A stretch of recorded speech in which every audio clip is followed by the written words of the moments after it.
Tuesday afternoon, and thank you for joining us for 22 News at 4 o'clock. I'm Nick Oresko. Temperatures in the 50s today, feeling a lot like spring out there. First day of winter is on Saturday. Let's bring in 22 News from team meteorologist Brian Lapis. A spring-like feel in the air this afternoon, Brian. You know, terrible timing. I had it in my brain that I needed to clean my bathrooms. Okay.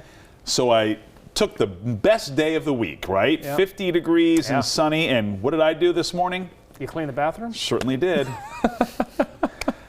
Hopefully you got some fresh air, and hopefully you got some fresh air. Yeah, with all those chemicals in your brain right now, you got to be careful. Clorox in my head. Let's take a look at traffic right now, shall we, and show you what's happening.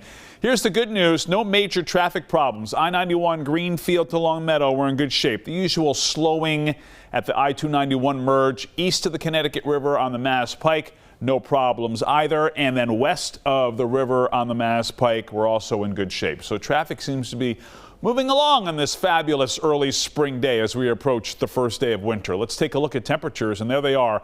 Record high, I believe, for this date is 63 degrees, so we're in the neighborhood, but certainly not on the same street. 56 Westfield and Greenfield, 55 in Springfield, 52 in Northampton, 53 in Orange. Just to give you an idea, the average high temperature for this time of year at Westover Air Reserve Base, I believe, is 39 degrees, so we're obviously well above average. And as you know, by looking outside your window, it's clear outside. We do have some clouds off to the west, but these will stay off to the west. I expect a dry night tonight, and most, if not all, of the daylight hours tomorrow will be dry. We'll track it with our 22 News Storm Team forecast.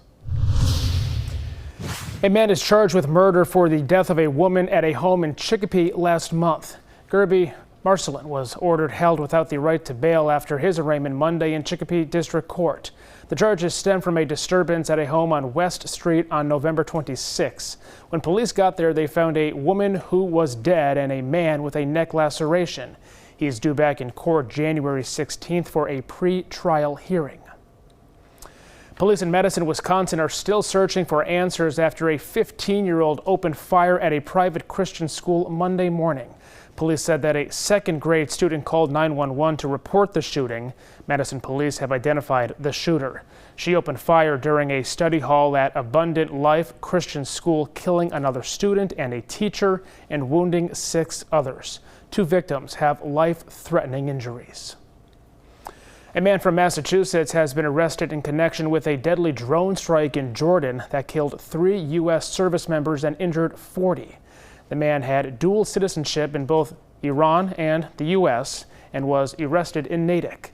He was arrested by the FBI alongside another man overseas. Prosecutors say the FBI used technology to trace the drone attack back to the suspects. It was the first deadly strike against American forces in the Israel-Hamas war. The FBI's Terrorist Explosive Device Analytical Center was able to recover the drone that was used in that attack, and through their forensic work, they were able to trace the sophisticated navigation equipment in that drone used in the attack to Mr. Abedini's company located in Iran. The 2 men have been charged with export violations and for providing material support to Iran. Well, TikTok is asking the Supreme Court to intervene on a law that could ban the popular app next month.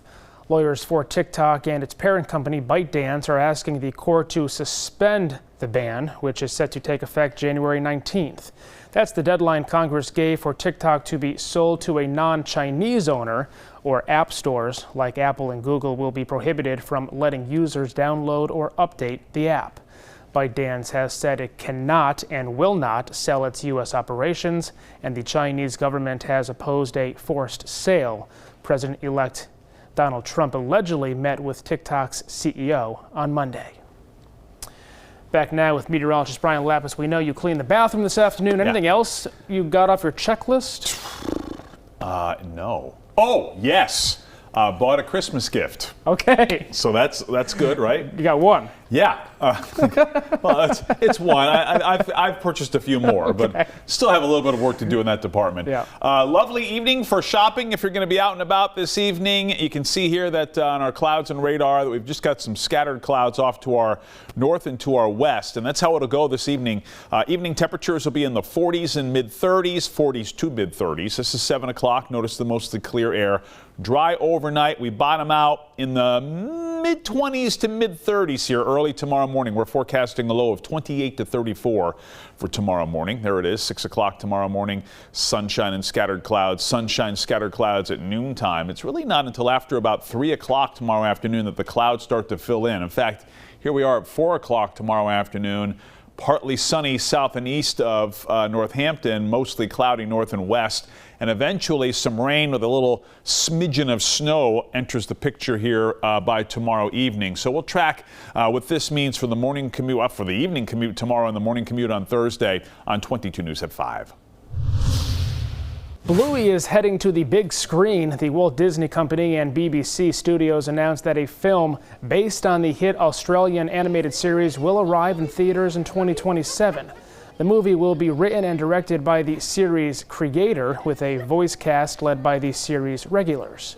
Since its launch in 2018, Bluey has grown into a worldwide sensation and was the most watched series globally on Disney Plus this year. An Alabama woman received a pig kidney transplant last month after 8 years of dialysis. She's the 5th American given a gene-edited pig organ in a quest to make animal-to-human transplants a reality. The NYU team that led the procedure announced the transplant today, saying she is recuperating in New York until she's well enough to return to her home in Alabama. The surgery marks an important step as scientists get ready for formal studies expected to begin next year. Now for a look at what's coming up tonight on 22 News starting at 5 o'clock. Local support for children's education was on display this morning in Springfield. See what local organizations are doing to help provide children with reading materials.